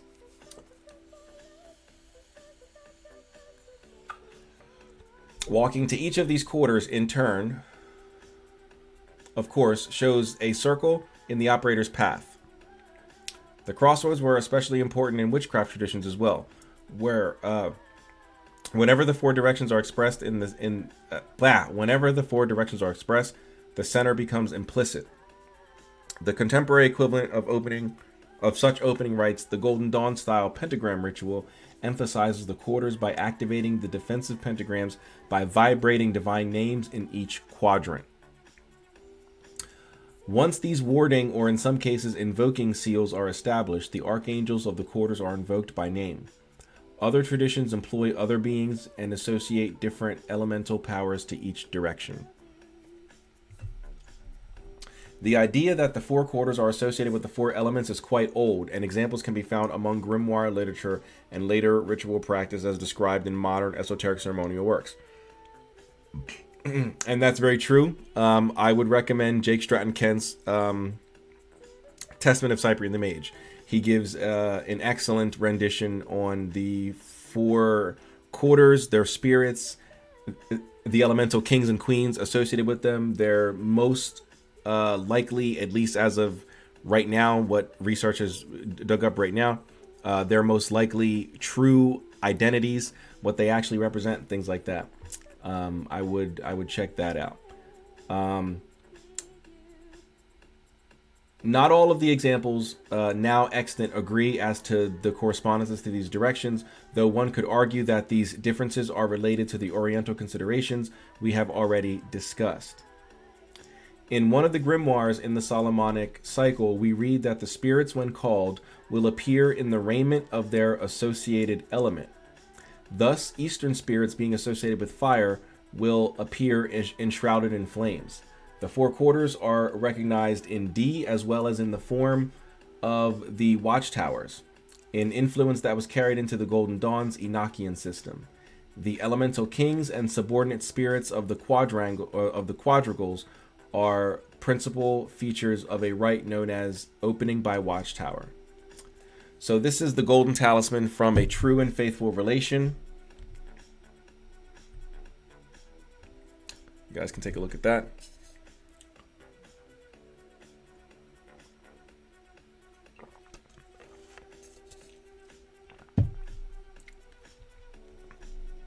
And then we have another circle inside the square. You got your four corners here. This is where the entrance gate would be for the circle, right over here between Orions. And yeah, and then this circle, this is the Great Circle of the Quarters from John Dee and his Enochian.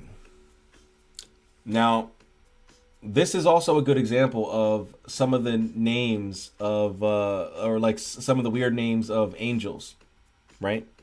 So, okay, this one is easy, Oro, right? Or Iba, I-B-A-H, right?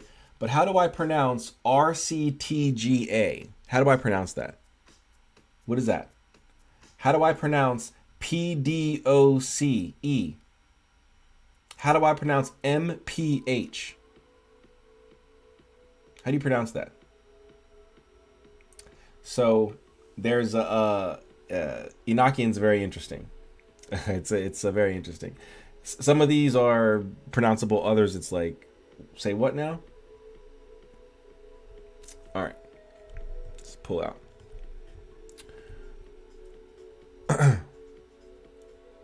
Miles per hour. That would be interesting if a spirit said that was their name. Their name was like miles per hour, or revolutions per minute, or something like that. RPMs. All right, wrong plug-in for that tech. Speaks gibberish and conjures an Enochian angel. Yeah, I mean that's usually what I mean. Like I feel like that's what some of this stuff is, but I don't know. All right. It was right here. One of the ways the quarters were used was to attribute an aspect of God to each of them.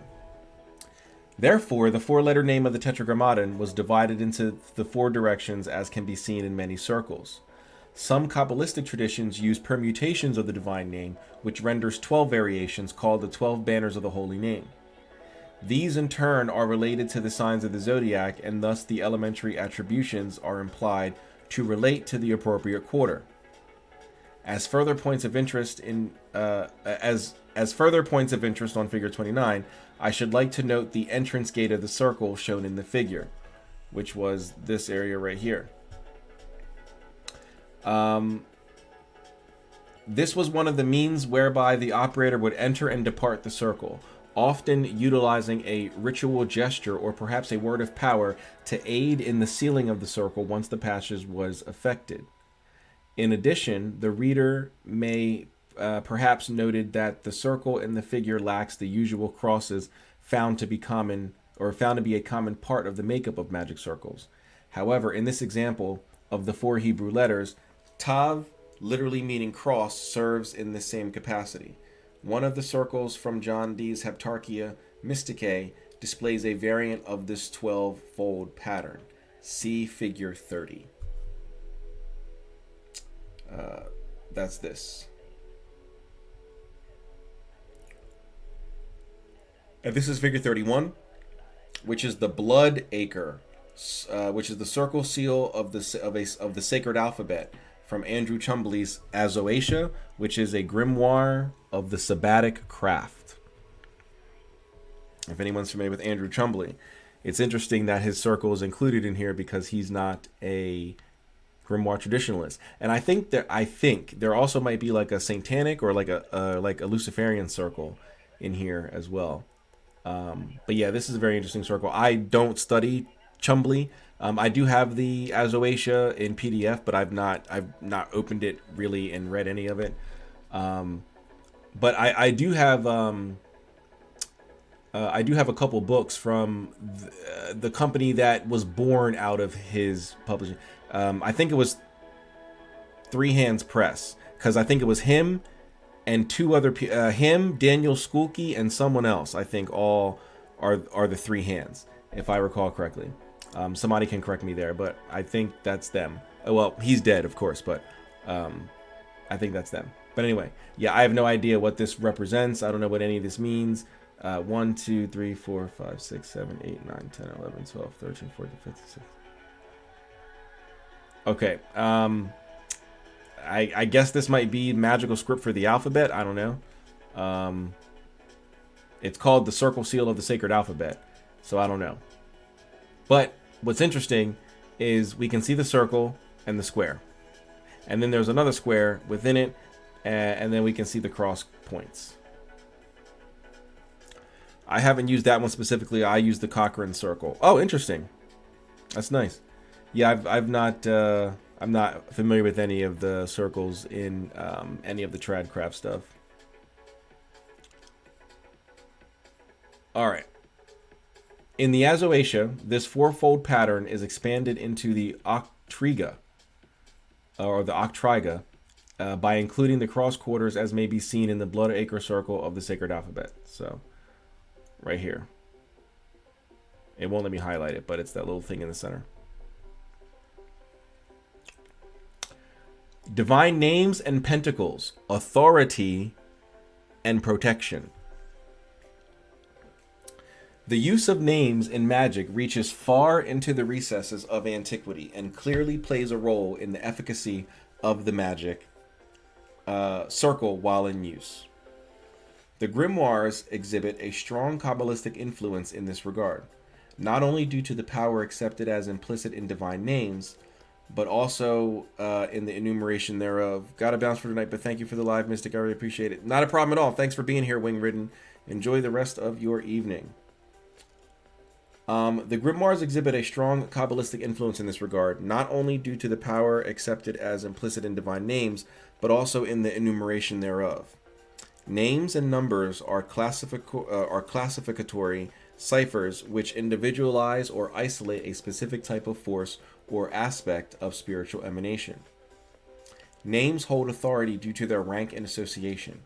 Thus, in the case of a divine name, that particular deity force is represented, whereas the name of a king or patriarch lends its authority due to the name's bearer elevated status, be it material or spiritual. This dual relationship between the heaven and earth is implicit in the establishment of a magic circle. Divine names or words of power offered the operator the assurances of God's assistance, for the effects of these words were accepted as agents of the divine. Indeed, Kabbalistic texts such as the Sefer Yetzirah put forth the idea that the universe was created with the letters of the alphabet, and that these letters could in turn be used to bring about changes in nature.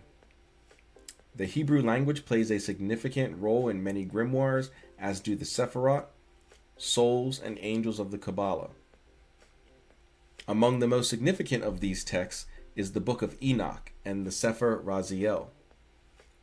It is no surprise then that Kabbalistic techniques would form a part in magical operations given their mutual field of experiences with angels, divine names, and the alteration of nature through these agencies.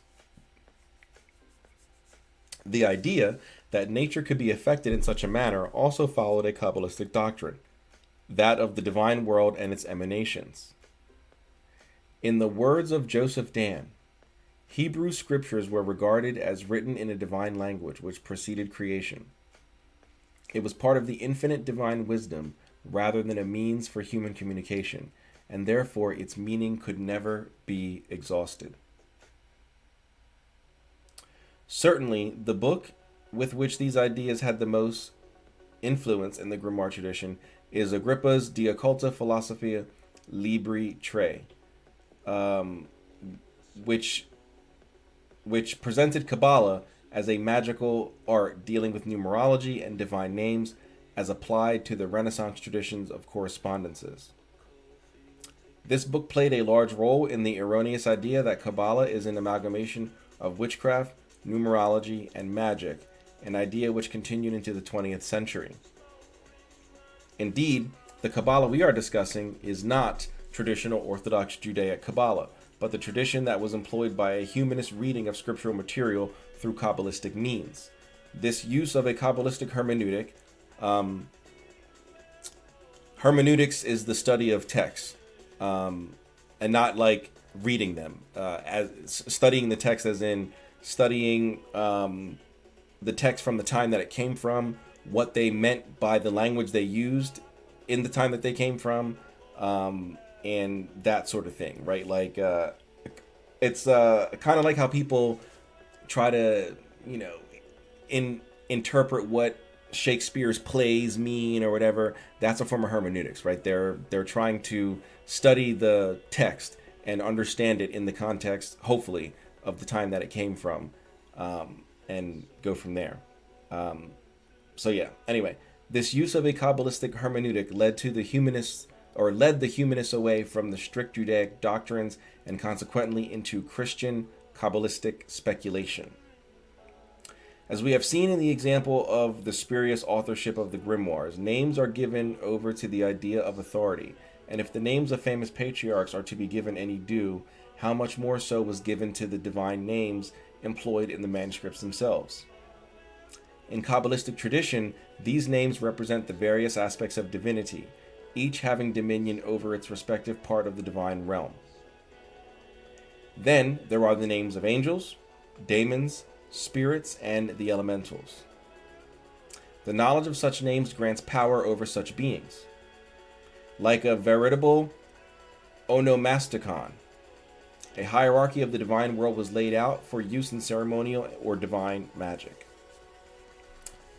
Theurgy, as it is sometimes referred to, is divine in the sense that the names and attributes of God are employed in ritual instructions, very much akin to ecclesiastical liturgies and prayer manuals. Traditional angelologies and demonologies provide the names of the spirits who presided over specific times. These names are integral aspects of the circles themselves. Not only do such names indicate a particular time of the working, but they also bring those rulers of the moment into play by their use. Thus, the authority of the ruling spirit is set as an additional ward for the operator, who is acknowledging and allying with that spirit in order to carry out that ceremony. And now these are the sigils or the seals from the Grimoire Pope Honorius. Now, these are also the seals from the Black Dragon. Now, what's interesting here is the Black Dragon does not describe them as circles. It does describe them as seals. However, the Black Dragon is a derivative of several other grimoires, most closely a derivative to the Grimoire of Pope Honorius, or the Grimoire of Honorius. This isn't the Pope one. And being that it's referred to as a circle, there is speculation that they can be used to conjure the spirit itself, rather than the need for the traditional Goetia circle or something like that. You can use one of these, as the circle. Let me zoom in for you guys. I believe this one is Lucifer. Hold on, let me see, because they're the exact same as the ones in the Black Dragon. So let me see. I think that's Lucifer's circle. The one on the end there is Astereth. The one with the guy sticking his tongue out or whatever, or spitting or crying or whatever, that one's Astereth. The one in the middle is Freemost. And yep, this one is Lucifer. You can I don't know if you can read it on the circle there, but on my circle you can see at the top it says, "I forbid you, Lucifer." If you read the top here, there, "I forbid you, Lucifer, in the name of the Most High, the Most Holy Trinity." Blah blah blah. So that's for Lucifer, and then the second one is for Freemost, and then Astereth is who those seals or circles, depending on. So yeah, there is theory. I don't know anyone that's actually done it. Most people who work with the grimoires use some variation of the traditional magic circles. So I don't know how much success you would get with using these what are supposed to be seals as circles.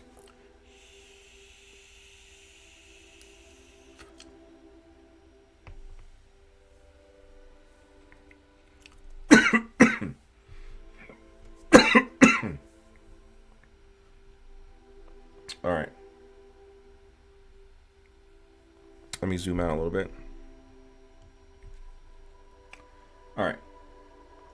The circles appearing in figures 32 are taken from the Grimoire of Honorius and show 3 of the 7 spirits to be conjured during the successive days of the week. The first circle for Monday clearly reads, I forbid thee, Lucifer, in the name of the Most Holy Trinity, to enter within this circle." Meanwhile, the second and third circles, Tuesday and Wednesday, contain the texts which are of the nature of commands, as in, "Freemost obey me, come Asteroth," or Astereth. Names and seals empower the circle of art as indicated by the conjurations employed in order to command the spirits to appear.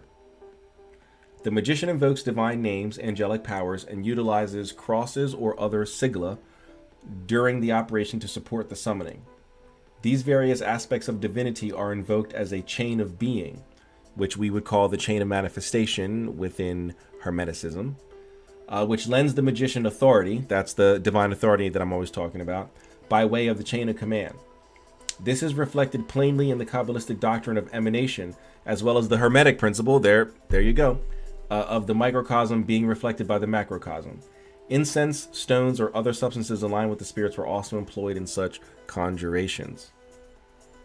Also, he made a connection to Hermeticism. I mean, not explicitly, but he made a connection to Hermeticism earlier. I forget exactly where, but he made the connection earlier when he was talking about the Greek magical papyri. I think he was talking about how the Greek magical papyri has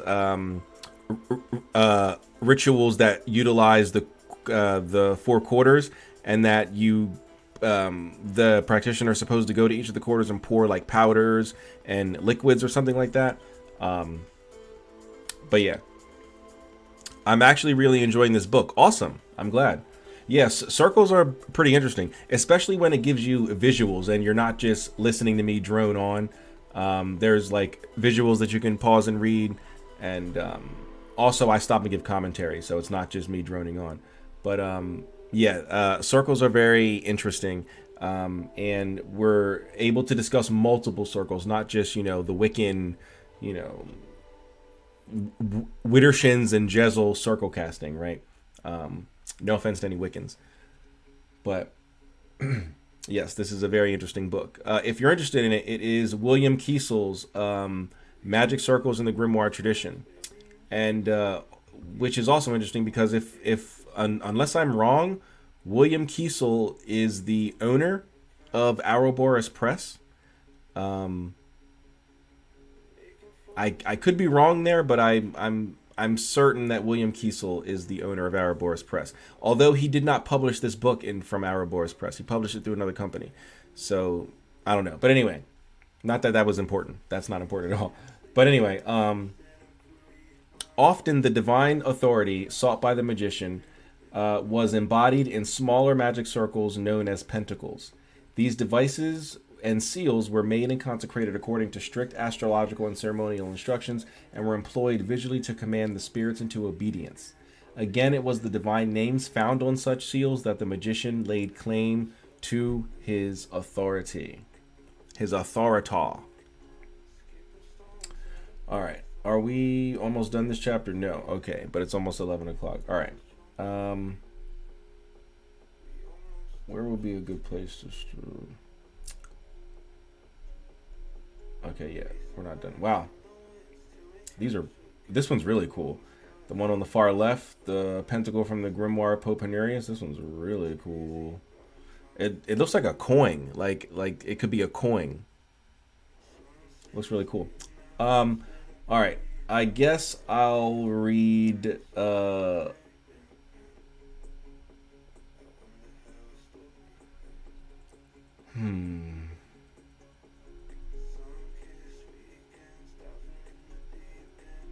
I guess I'll read this and then we'll close out there.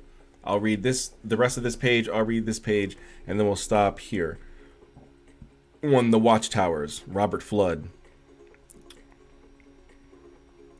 I believe this is an alchemical thing. But anyway. All right. Well, I was actually up here. Often divine authority, I already read that. Again, it was the divine names found on such shields the magician laid claim to his authority. Okay. The hermetic as above, so below emphasis mentioned above is reflected in the shield of Solomon, also known as the hexagram of Solomon. Interesting why they call it the shield. But anyway, one of the principal pentacles utilized in ceremonial work, the shield being a hexagram. Yeah, I've never heard of it called the shield of Solomon, but I was heard of it called the hexagram, but whatever. Of Solomon is composed of two triangles, one upright and the other averse. Together, the conjoined triangles represent the union of opposites such as fire and water, as well as the union of the microcosm with the macrocosm. Long lists of divine names and words of power, sometimes called barbarous words of power, were recited in the form of litanies. In the clavicle of Solomon related to Ptolemy, we find the instruction that once the magician had recited all these names with the utmost devotion, one was advised, "Here let the majesty of God come in." That's a weird way to spell it. The implication is that by calling upon the hierarchy of divine names, the operator was invoking those specific aspects of God's holy power and focusing it into the magic circle, and thus bringing it into the person therein. So by blessing the magic circle, they too become blessed. In the sworn book of Honorius, so notice there's 3 books attributed to Honorius. There's the Grimoire of Pope Honorius, there's the sworn book, and then there's simply the Grimoire of Pope Honorius. Or just the Grimoire of Honorius, excuse me, not Pope Honorius, it's the Grimoire of Honorius. He didn't write pause. In the sworn book of Honorius, this process is culminated in the beatific vision, or the coming face to face with God. The grimoires admonish any would-be experimenters to refrain from using any of the holy pentacles until this divine blessing was given. In a circumstance wherein the circulators are confronted with terrible and frightful visions generated by the spirits, it is advised that they avert their eyes or even cover them with their vestments. Sound familiar? Covering of one eye? The master of ceremony should comfort the assistants with a confident voice, and should the spirits continue with their furies, he should raise his voice with strength and command the spirits to cease in their noises. The pentacles should be uncovered and shown to the spirits on all sides, and this coupled with the charge of the conjurer, the spirit should obey and quiet down so as to hear the requests of the presiding magician. These pentacles are the authority along with the divine names, which give the operator the means to control the spirits. Protection is perhaps the most well-known attributes of the circle of art. no doubt due to the serious and dangerous nature of calling spirits to visible appearance. They are often referred to as fortresses or castles, which are themselves defensive military positions, but also holding the significance of seats of power in the kingdom. This martial symbolism is supported by the use of the pentagram and the sword in connection with the circle, both symbols of Mars. Jungle Juice, if you're still in here, here's where they're talking about the sword, because you were asking earlier if it can be used as like the wand, and I was like, no, it's mainly for threatening and controlling, like authority. And here's where they're talking about it here. While this hostile positioning has been questioned by those who have less conflictive approaches to spirit communication, it should be pointed out that a fortress is merely in place to effect protection in times of necessity. Pacts between magician and spirit may reduce the amount of martial rhetoric in practice, but vigilance should never be ignored.